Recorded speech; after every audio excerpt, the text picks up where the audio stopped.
are you almost ready to completely phase out fossil fuels as a backup, I suppose? Yeah, look, I think from a technical perspective, we could.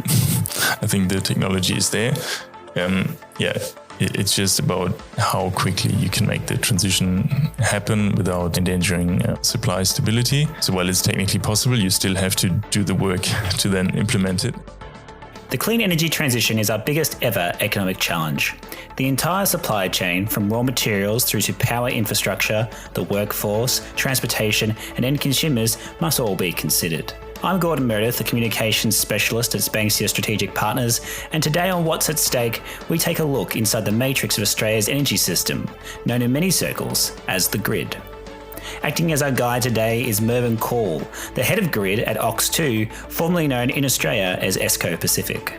Ox2 is a renewable energy industry pioneer who are active in 11 markets globally and across several technologies. Whilst their focus is on wind and solar energy generation, they also work with hydrogen and energy storage projects to offer fully customised renewable energy solutions. As such, Mervin is a very qualified guide to lead us through today's discussion. We pick up our conversation with Mervin explaining just what the role of a grid connections engineer entails. Yeah, so my team is looking after the interconnection of our generators with the grid. And so there's the whole catalog of regulations that you have to comply with in order to be able to connect a generator to the transmission network in Australia. And the reason is mainly supply security. So you want to ensure that whatever you're connecting to the grid doesn't endanger the stability of the grid. And in particular with renewable generators, the technology works a bit differently compared to traditional coal plants. And so there's a whole range of new factors to be considered in the connection process. And that's what my team is looking after. Excellent. So we hear a lot about many aspects of renewable energy. And so in the media, we get coverage about the capture, so like wind or solar of renewable energy, a storage of renewable energy with batteries, or even consumption with smart meters and things like that. We don't hear a lot outside of trade news about the grid. So for a layperson like myself who doesn't know much about energy systems, what is the grid and how does it affect me as a citizen? Okay, so the grid basically connects the generators with the consumers of electricity. And there's, let's call it various levels of the grid. You have those high voltage transmission lines that basically span the entire east coast of Australia and can transport large amounts of power across vast distances. And then, you have lower voltage levels on the grid that transport the electricity all the way to households. So the advantage of having a grid is that the electricity can be generated in places other than it ends up being consumed. And so, without the grid, everyone would have to generate their own electricity at home, for example, with solar panels on individual households. But still having the grid, first of all, those solar panels on households cannot necessarily supply all of the local needs. So there's always merit in being able to transport energy between different points. But mainly just getting the energy from the generator to the consumer. That's the point of the grid.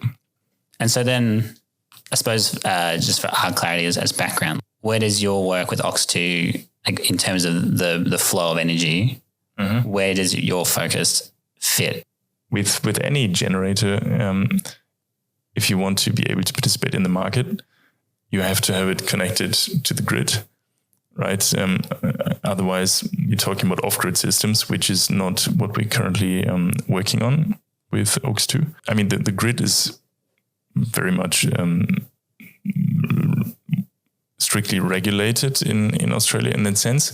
And there's a few organizations, the network service providers that look after the grid. And there's a sort of a strict separation where network service providers don't own generating assets. And so as a generator, well, you have to sort of work with the grid infrastructure that's there. And you also have to comply with all of the applicable regulations if you want to use that grid infrastructure and participate in the market. And so that's what my team is ensuring, is that we actually get basically permission to connect to the grid with our projects. And so there's a whole range of basically tests and simulations and engineering considerations that you have to work through to make sure that you get an offer to connect for your project. So it's essentially for a developer, I think it's one of the probably 3 pillars of what you're offering to an investor when you develop the project. And so it's something that a lot of new developers in Australia have traditionally struggled with, is getting their grid connection sorted. When you terms of projects, that's considered like energy capture. So like a solar farm is as a project. Yeah, a solar farm would be a project, or a wind farm, or even a battery. And so then what would be the reason why you wouldn't be able to connect to the grid? Like what are the dangers, or I suppose like what are the considerations required before you connect? Okay, sure. I think maybe just talking a bit about the difference between traditional generation and renewables. So with a coal-fired power station, you typically have like a steam turbine and then a synchronous generator. So it's like a synchronous machine. It's a large spinning machine that is directly connected to the grid. So basically in a simplified way, the terminals of the machine, of that electrical generator with like the 3 phases would directly be hooked into a transmission line, so to speak. And so that generator, depending on the number of poles, but it would effectively spin in synchronism with the grid. And when you're talking about solar farms, the output of a PV panel is a DC current. And so you need what they call inverters to sort of form the interface between the PV array and the grid. And those inverters, they're quite complicated pieces of hardware. They just behave very differently to synchronous machines, right? By default, they don't have any sort of mechanical inertia because there's no mechanical moving components. Now with grid forming inverters, you can sort of emulate some of that. But they're sort of power electronics based devices that convert the electricity into a form that is compatible with the way the grid is set up. As the penetration of renewables gets higher and higher, will the way the grid works change? So I suppose at the moment everything has to be compatible with synchronous machines. And so aka like fossil fuels basically. Once they are phased out, hopefully, does that change the behavior of the grid, or will everything already be adapted to fully renewable energy? I mean, the grid is set up as a 3-phase AC system. So that means you have these like alternating voltages and currents. So I think it probably wouldn't make economic sense to change that. And so, the grid, or if you have a load and you plug it into the outlet, I mean, all of the loads are also optimized for the way that the grid currently works. And so from a consumer perspective, ideally, after the transition is completed, things would look the same. So I think, it's probably too late in the day to change that. The decision that was made probably over 100 years ago. You could set up a DC-based system, but and for some instances where you want to transfer large amounts of power across long distances, similar to what we're seeing here in some places, you can actually build a DC link And that's what they're doing for some of the offshore wind farms in Europe at the moment. I think then the challenge is you still have to link that DC connection back into your existing grid. And so then again, you need some heavy power electronics based devices to do that. And is any examples elsewhere in the world where that has been done? You mentioned there with like offshore wind farms in Europe. Yeah, I think in Germany, they were also looking at sort of a north to south long DC link. And I mean, we have an example in Australia, Basslink is a DC connection as well. So Tasmania is connected to the mainland electrically, but it's not in synchronism with it. So it's sort of decoupled with that DC link. And so we've had a conversation previously with Ox2's CTO, Ravi Singh, who said that Australia's East Coast has one of the skinniest grids and the most stringent requirements in the world. Can you elaborate what makes that East Coast grid so unique and what challenges or unique possibilities that offer the Australian renewable transition? Basically, bottom line, you have to transport energy across vast distances in Australia. And what certainly doesn't help is the relatively sparse population density. Compared to other markets like Europe, where there's just a lot more people, so a lot more consumption of energy. And so the grid itself is a lot more dense and meshed and stable. In Australia, really, I think the vast distances within the continent are definitely a challenge that makes it somewhat unique. And so a key word is system strength. And so there's all sorts of new regulations that have been introduced to make sure that we maintain sufficient amount of system strength for the system to be resilient to, I guess, unforeseen events, outages, so that we don't lose supply. Because of those challenges with the distance between, I suppose, major points, can you replicate what's worked elsewhere in Australia? As you said, like in Europe, because of the density of the population, there is more meshing, so there's more crossover points in the grid. So if a link breaks or fails to operate, you can reroute the grid a little bit. It's just that the power has more paths to take, basically. So I think we can't really directly transfer any of that to Australia. So I think it's more that in terms of integration of renewables and weak grid problems, the Australian market is somewhat pioneering that transition. So I think certainly one thing that can help stabilize things on the grid are grid-forming battery systems that are grid-connected. I think one of the challenges, and it's something that AEMO is definitely working on, is creating the conditions for battery to also make sense from an investor perspective. And so from that investor perspective as well, obviously Australia has a history of being an energy exporter through fossil fuels. Is there a potential to use that technology if we are at the forefront or pioneering BESS or battery energy storage systems in Australia that can be replicated elsewhere in the world? I mean, grid-connected energy storage is not a new thing as such. And there are battery systems that are online elsewhere in the world. I think the technology is pretty much standardized across the globe, at least to some extent, because you only have a handful of manufacturers. And so in Australia, we deploy the same technology that would be deployed in other markets. So I think when you're talking about energy export, I think it's probably less related to battery systems. But I think one big opportunity that people are talking about is the export of green hydrogen. And it's also a topic that we're keeping a very close eye on as a company.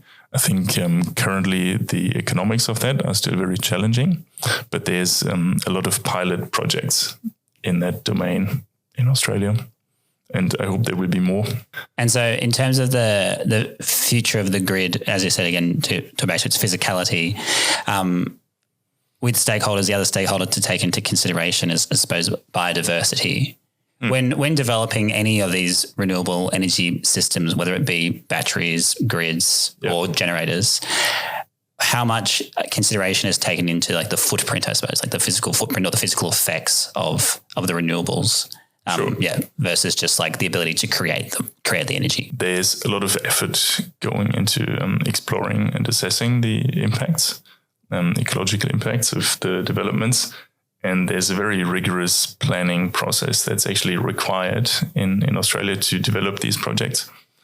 To make sure not only stakeholders' concerns are taken into account, but also just the sort of pure environmental impact, because in the end you want to help make things better with the project, not worse. And so our planning team is looking after that, and I think they're very much on top of things. And so that leads into, I suppose, the debate at the moment is around the energy transition, and I think it's split in Australia into two camps. There's a political camp and like, should we do this for whatever political or philosophical reasons you have? Mm-hmm. Leaving that to one side, because obviously I think it's fairly clear where we stand on that side of the debate. There's also a technical kind of debate or discussion to have. So how far along the transition is Australia, and what is kind of like the hope for a fully renewable energy system in the future? So I think the main hurdle, probably from a technical perspective, I would say is the intermittency of renewables, which you can only compensate with adequate amounts of storage. There can be hydro plants or just a lot more batteries. And so I think really to make that leap to 100% renewables, I think the market for storage still has to get better to incentivize the investment in that space that's necessary to complete the transition. But from a technical perspective, all the technologies are there. And it comes down to the economics of it stacking up. I suppose that's what we hear a lot in the media, is that the economics have to stack up. Yeah. What aspects of, I suppose, technological advancement allow that to occur? Like how do you make it economically viable for the consumer to use energy? And I suppose that's a domestic thing, but also at an industrial level as well. It's a spot market, right? So that means any project or most projects, renewable projects that are currently in the market and have been built are there because it made economic sense to do that. And most of those projects are probably a lot more profitable than the coal plants that are still online. The challenge is that when the penetration of solar and wind becomes too high, and then basically the renewable generators are starting to compete with one another for capacity on the grid, and also just for serving the existing demand. And more and more projects on the grid slightly make the economics or slowly make the economics more challenging for yet another project to then come online and still be able to provide the same amount of return to investors. And so, storage definitely is the solution. And I think, prices will probably just come down on their own over time.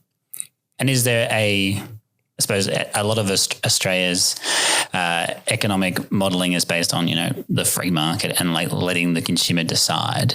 Sure. Would that allow, like, is there a modelling, or is there kind of like a forecast that suggests that will happen naturally, or would that have to be something that we are forced to do? Like in terms of like, dates and things, like would it involve a government saying after 2030, we just have to use electricity, like we have in Victoria with the phase out of gas, for instance? Look, there's an added layer of complexity in that most consumers don't directly buy electricity from the spot market. But if they did, then they would find that depending on the time of day at which they buy the electricity from renewable sources would actually be much cheaper. I mean, when you look at how the market works, there's always just one price at any given point in time. But what you're finding is that renewable generators, when the primary resource is available, are able to bid into the market at a much lower price. And so renewables are actually driving electricity prices down in Australia for the most part. So, I think it's not so much a challenge for the consumer as such. It's just that I think economics over time will automatically favor renewables over the more traditional sources of generation. I suppose my final question then is, a lot of the time when people campaign for a renewable system, they get thrown back all these little what ifs, I suppose. So like in this case, it's like, what if the grid isn't reliable enough? What is it if there isn't enough energy? What if the energy isn't consistent? Because of everything we just talked about, it seems that the system has so many checks and balances in it. Like you can't connect to the grid unless you are certified and reliable enough to do so. It seems that we're getting more and more energy. The more renewable energy we get, the cheaper it will get. Like it feels, maybe I've answered my own question, but it feels like all of the what ifs that would be negated in renewable transition are no longer exist. Is that kind of true in terms of like our advancements? Are we almost ready to completely phase out fossil fuels as a backup, I suppose? Yeah, look, I think from a technical perspective, we could. I think the technology is there. It's just about how quickly you can make the transition happen without, endangering supply stability. And so while it's technically possible, you still have to do the work to then implement it. There's a reasonable amount of caution being exercised in that sense. Yeah, I'm not sure. I feel like I didn't fully answer the question. No, I think I felt like you did in terms of, we could do it. You know, not so much you could do it tomorrow if you wanted to, but it's you don't want to do anything that's going to disrupt supply. I think you're also constrained just by human resources. If you just had 10 times the amount of people working on it, then you could make more happen in a shorter amount of time. And is there something, as maybe this is outside your scope, but is that something you're seeing? Like, are more people entering the renewable workforce in general, or? But I think, maybe take this as a bit of an advertisement. So, we are growing, but I think for a lot of developers in that space, the rate at which they can grow is actually just limited by the amount of people that are available to do the work. And so I think there's definitely lots of opportunities in renewables for the years to come. Anyone sort of considering a career in that space, let us know. Should definitely go ahead. Absolutely. Well, thank you so much for your time today, Mervin. It's been very interesting and very insightful for me. And as you said, like if anyone is interested, it's probably the biggest issue we're all facing at the moment is our transition to renewables and climate change in general. So have a think about it and join the cause.